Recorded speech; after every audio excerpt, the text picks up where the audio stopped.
Some believe that we never went to the moon. Others believe that we did, but we're not gonna reveal the truth because they did see something on the moon. Some believe that there's like a far side, the dark side of the moon. That's where all of the aliens, all of the structures are. And some believe that it's not even real. Like this video, subscribe if you're brand new. Let's go for 3 likes on the video. And today we have This Is Why We Haven't Gone Back to the Moon. Roll it. In April of 1972, astronaut Charles Moss Duke traveled to the moon as part of the Apollo 16 mission. Approaching our satellite, the astronaut saw strange flashes on its surface. Real fireworks started right in front of it. He wasn't alone in witnessing this strange phenomenon. Okay, this is one of those stories that I did not hear. What? They saw fireworks or some sort of explosion? I first time hearing this. Every astronaut on the lunar expeditions mentioned the unusual glow. Furthermore, the lunar flashes were also detected from Earth. In September of 2022, Ruben Ariza from Colombia shot a 5-minute video that clearly shows the lunar fireworks. But what kind of odd phenomenon is this? And why hasn't science been able to solve the lunar anomalies for so many decades? Despite being closer to us than any other space... It is the aliens that are trying to signal us that we are here. Do not come here. Do not come object, the moon still baffles scientists. People began wondering about its origin thousands of years ago. In the ancient city of Tiwanaku, on the walls of the ancient temple of Kailasasaya, there are writings preserved, according to which the moon emerged about 12,000 years ago.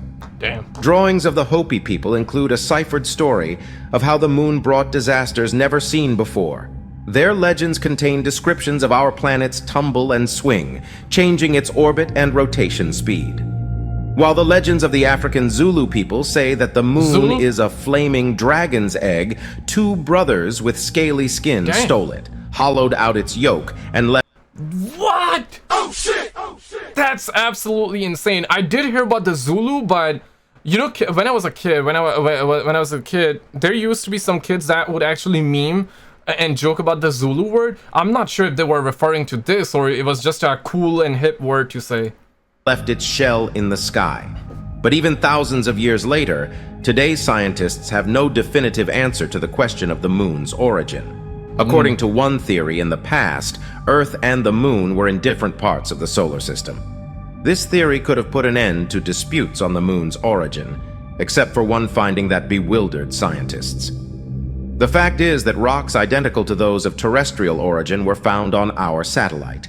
So, if our planet and the moon formed in different parts of the universe, how can they consist of some of the same stuff? Professor Sarah Russell from London's Natural History Museum suggests another theory. She thinks the moon and Earth could have formed together. 4.5 billion years ago, when our planet was only just forming, it spun very fast, so fast that part of its crust split and ended up in its orbit. These scraps then formed the satellite. But the problem is that in... you know, the crazy theory here is this, right? That some believe that the moon is not real. It's like the alien satellite. And indeed, there is a satellite. I'm not talking about the moon. I don't think moon is an alien satellite. But there is indeed a satellite that is not from Earth.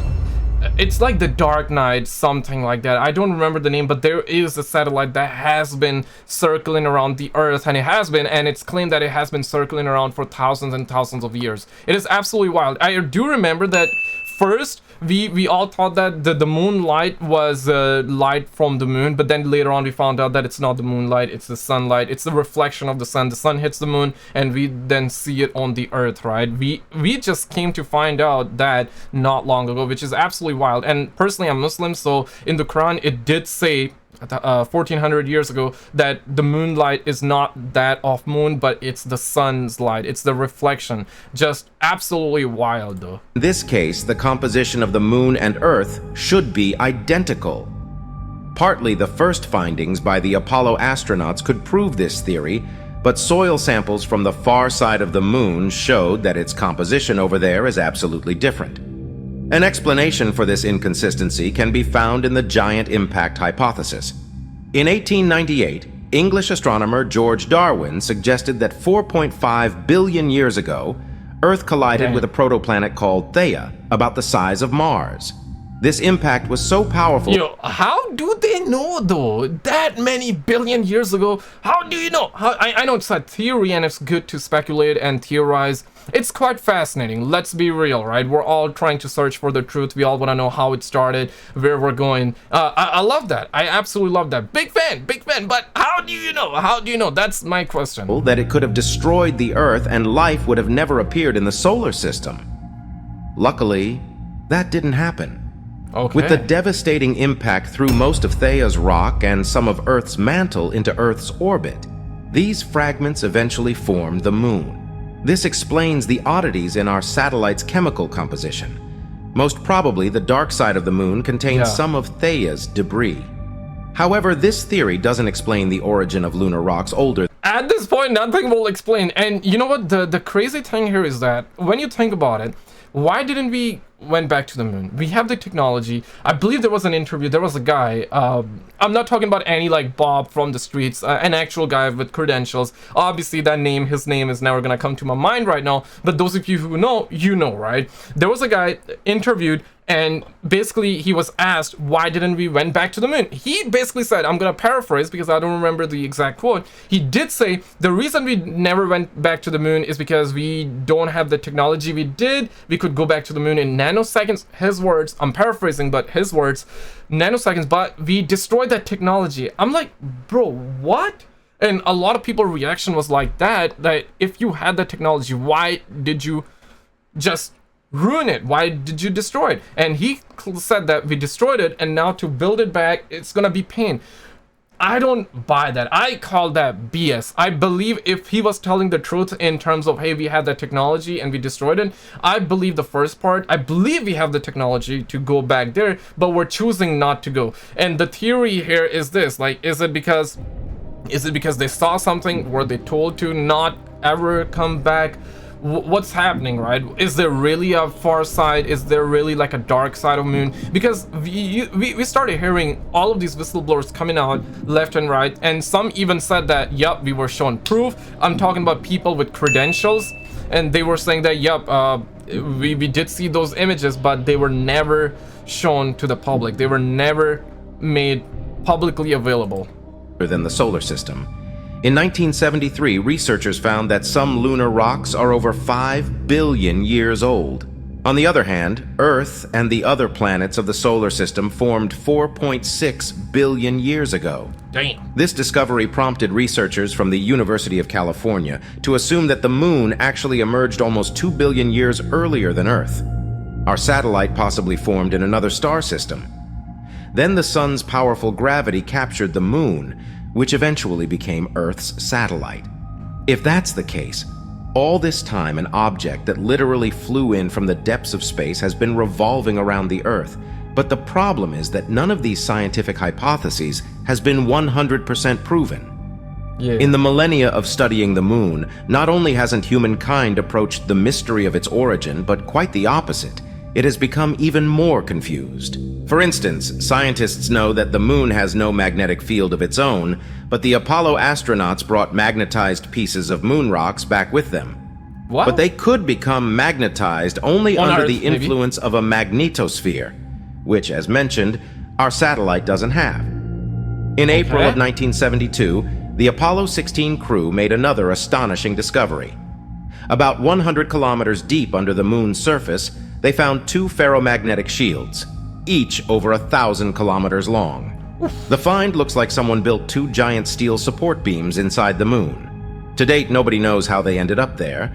It's possible NASA has more information, but the space agency doesn't seem in a hurry to share it. Yeah. For some these suckers would never be in a hurry to share anything. reason, even the information that rock samples brought back by Apollo 14 contain water was kept secret for 40 years. And only in 2010, when the news that lunar probes found 600 million tons of water ice in the satellite's craters made headlines, did NASA finally reveal the information on the earlier find. So, we definitely won't know the truth about the ferromagnetic shields anytime soon. And now, on top of all the Moon's secrets, there are those mysterious flashes. It's possible the solution to their mystery hides inside the Moon. The thing is that our satellite has a strange orbit which doesn't fit its size. This makes scientists think that inside, the moon could be less dense. During the first landing on its surface, astronauts installed seismic equipment. This hardware detects different kinds of activity, from meteorite impacts to artificial...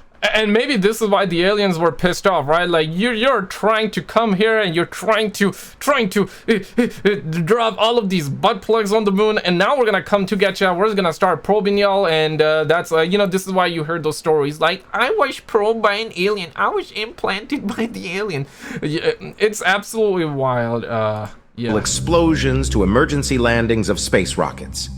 For example, during the Apollo 12 landing, they identified a tremor, which in its force was equivalent to the explosion of 1 ton of TNT. The equipment registered that seismic impact, but there was something unusual about it. It only peaked after 8 minutes, while its shockwaves, instead of... Dog, mankind is such a slap in the face, dog. Like, everywhere we're going, everywhere we go, we're like, okay, can we test a nuke? Can a brother perhaps just like, pow! You know, I'm gonna drop another one. Guys, come on, man. Like, stop nuking shit that does not need to be nuked. Abating went 30 times higher. Both NASA and the Apollo astronauts were awestruck by this phenomenon. Such extraordinary shockwave propagation could prove a theory proposed back in 1962 by Dr. Gordon MacDonald from NASA. Okay. In one of his articles, the scholar suggested that, considering the moon is significantly less dense than Earth, it could be absolutely hollow on the inside. Lunar craters could be another proof of this theory. Every day the... Don't eat McDonald's, guys. It's bad for health, first of all. Bruh. But this McDonald's guy might actually have a reason, though. moon's surface is bombarded by about 3 tons of material, but only large meteorites leave visible traces. Furthermore, the width and height of craters left by such impacts must be in a certain proportion. But for some reason, this rule doesn't apply on the moon. The study revealed that its large and small craters are basically equal. According to one hypothesis, small meteorites leave cup-shaped depressions in the moon's rocky surface, while large objects literally bore through its rocky surface, hitting a high-strength metal layer underneath. Yeah. Soviet astronomers Michael Vassin and Alexander Sherbakov back in 1970 suggested that the moon consists of a several-mile-thick outer rocky layer covering an armored metal hull over 32 kilometers thick. Damn. Findings made by the Apollo 14 astronauts partially back up this theory. When they tried to drill through rock at the bottom of a lunar crater, they hit metals: copper, chromium, zirconium, mica, and pure titanium. We did that on the moon as well? Oh shit! Oh shit! Okay, I can believe that. I can believe that because, yeah, mankind's curious. We were curious, so we tried. In fact, we tried doing that here on the Earth as well. I'm not sure about the record, but we did it. And yeah, people do believe, some people believe that hollow Earth theory as well. Basically, there's like an inner sun. I believe officially they say we have magma. Some people claim that that's not magma, that's like the inner sun, and we have Atlantis and hollow Earth. You probably, if you have heard of it, you know what I'm talking about. Like, people live inside there. And basically to get there is you go from North Pole or South Pole. I'm not 100% familiar with the theory, but I heard of it. And the reason why we cannot go to Antarctica is probably because of that. It's a mess right now. I love theories. I love conspiracies though, but there are some that has a lot of evidence that backs it up, but there are some that just has basically barely nothing, and it's just he said, she said. Do you believe that? Do you not? Let me know, man. I ain't gonna judge you, because after all, like, we're talking, we're all trying to get answers, right? Could this be the cause for the mysterious glowing? And we simply observe the flashes when meteorites impact this metal layer. There's something eerier to the Soviet scientists' theory. They believe that inside the moon, under the metal hull, there's a habitable atmosphere. Writer Herbert Wells was the first to come up with the idea of a hollow moon in his book, The First Men in the Moon. But some scientific hypotheses are even bolder than science fiction. Back in 1970, USSR scientists Michael Vassin and Alexander Sherbakov seriously considered that it's actually possible. They assumed the moon was an artificial hull inside which there was life. According to the Vassin-Sherbakov conjecture, a space body was sent from some remote region of the galaxy to circle in Earth's orbit. and an advanced extraterrestrial civilization has existed there for millennia. The scientists speculated that unknown creatures living inside the moon were far more developed than US Earthlings and possess more advanced technology. Okay, okay, for a second, right? Let's say we believe that. If they're really advanced, then how come the moon is still the way it is? Because, and I can understand, right? Like a different species would have different goals, different viewpoints and whatnot. Because on the Earth, here's how we're thinking, right? Become more advanced, basically instead of having big ass computers, make smaller chips, but have taller and taller buildings. So from space, I'm sure you would see the lights in the night sky, you know, whenever there's night you would see the lights. But we see none of that on the moon. We see none of that. So let's just say they exist, they have been on the moon, and they are way more advanced than us. So if that's true, then their priorities are completely different, which, okay. According to their theory, after Earth formed, an extraterrestrial civilization built a space station to observe possible life on our planet and disguised it as a satellite. It might sound quite bizarre, but without the intervention of an extraterrestrial civilization, humankind might not have appeared. The point is that the existence of life on Earth depends on the moon. Our satellite influences Earth's axial tilt, adjusting it by 1 degree every millennium. Without the moon's balance, Earth would tilt 85 degrees every million years. Earth's orientation relative to the sun would change so greatly that it wouldn't shine over the equator, but over one of the poles. All the ice on the sun 1 degree per 1,000 years. So there will come a point where North Pole would become South Pole. Is that what you're saying, or I'm facing pole would melt, leading to extreme floods. At the same time, all year round, there'd be night in one hemisphere and the other would be constantly scorched by the sun.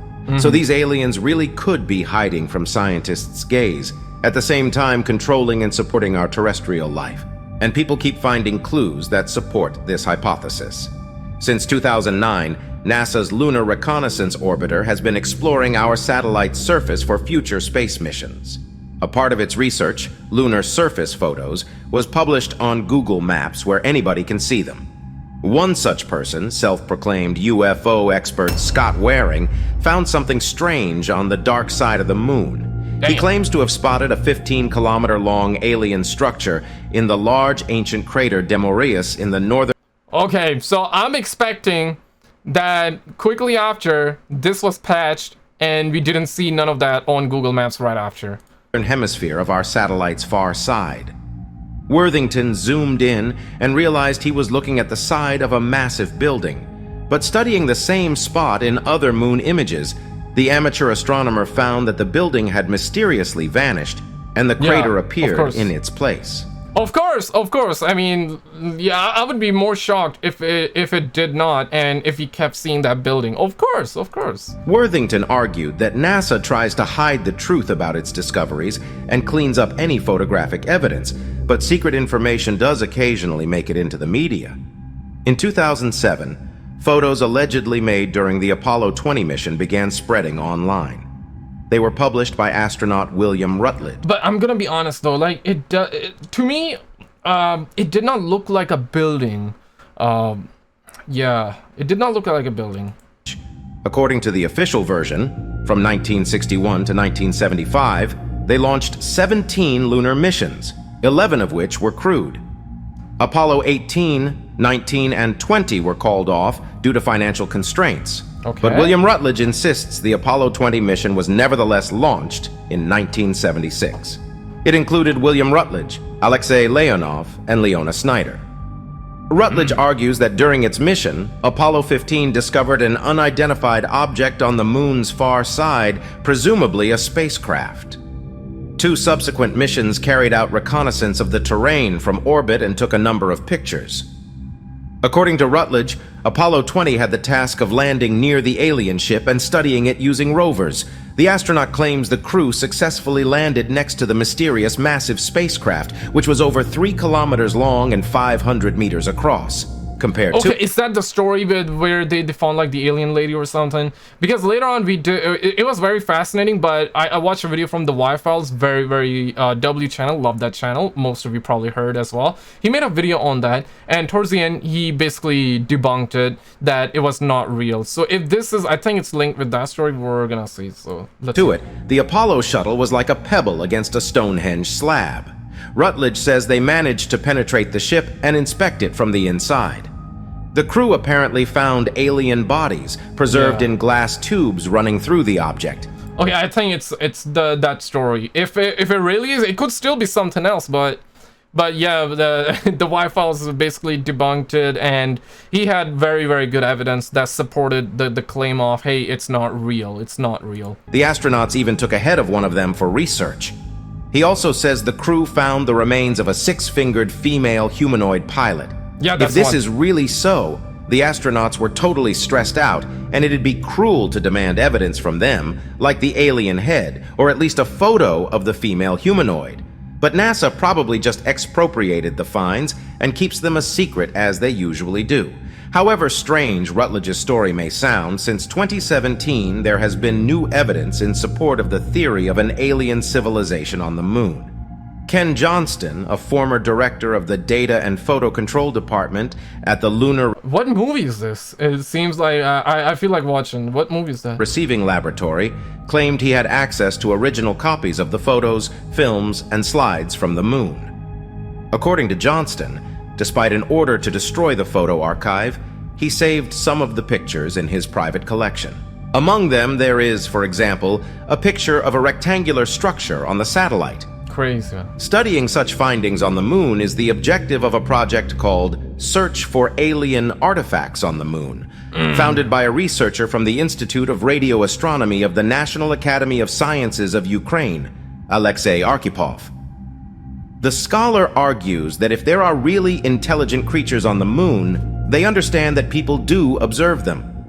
This is why the hypothetical extraterrestrial civilization has to gradually clear up its traces in the regions where Earthling spacecraft appear. Alexei noticed that the mysterious flashes on our satellite become more frequent after every... And I think, okay, I just want to bring this really quickly. I love this channel. It's called Anonymous Official. Would you believe it? It's actually made by AI. Oh shit! Oh shit! Yeah, this video is made by AI. I'm pretty sure there's a person behind that is making sure they can combine everything, but the alien, the AI is making it. I almost said the alien is making it. The AI is making it. Crazy times we live in, it, boys. Crazy times. This is why it's so captivating. This is why the speech is perfect, because me personally, I'm gonna have a little bit of I'm gonna have a higher pitch, lower pitch. I'm gonna talk like a human, right? Like, I'll give you the information like human, and I'm gonna say some of the filler words, like, you know, we all use these words. But the AI, not a chance. Not a chance. lunar mission. He's sure this is how the alien civilization destroys their structures and cleans up the evidence of their presence on the moon so that people won't learn of their existence for as long as possible. But what does official science say about the flashes, no matter how frenzied the alien theories are? Scientists still haven't agreed on where the mysterious... They're probably gonna be like, okay, let's go and find them and let's sell it for billions. Bruh. Like we've done with gold and you know, the diamonds and whatnot. Let's actually make this a rare item on Earth and let's sell it. Let's start another one, you know what I'm saying? Mysterious flashes come from.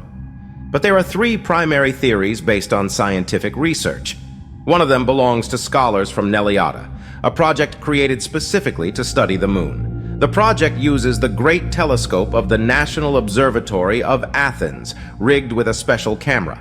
It allowed the scientists to detect up to 8 flashes per hour on the moon. Damn. The researchers believe these flashes are the glow of material that forms after asteroids hit the lunar surface. The thing is that when a small asteroid approaches Earth, it burns up in its atmosphere. Yeah. However, that's protection from the God. God is like, bruh, like, I got you, son. I got you. Don't worry. If these meteors come, I'll make sure they get destroyed up in air.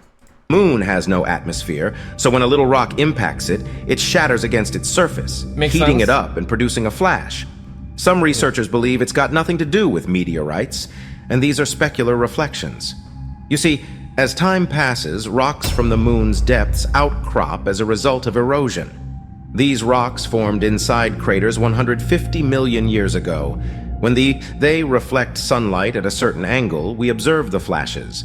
But the exploration of our satellite never stops. In 2023, a new group of scholars took up studying the lunar flashes at an observatory designed particularly for this purpose. Astronomers constantly observe the moon using 2 cameras located 100 kilometers north of Seville, Spain. When both cameras detect a flash, they record detailed photo and video materials about the event and send them electronically to the Julius Maximilian University of That was a very small flash, but obviously it has to be so big to be able, that we captured, right? It has to still be very big. Würzburg in Germany, which oversees the telescopes. The project manager, Håkan Heil, is inclined to believe the flashes are a product of seismic activity. According to his observations, gas could leak from the moon's depths, reflecting sunlight. This could also explain the so-called lengthy flashes, which can last for hours. Even though scientists worldwide are studying this lunar phenomenon, its origin is still a mystery. Okay, if it's lasting for hours, that must be the aliens doing barbecue, guys. Like, let's just be real. But click on this video on the screen. This is something they don't want you seeing, guys. Check it out. It's a wild story, and I'll see you right there.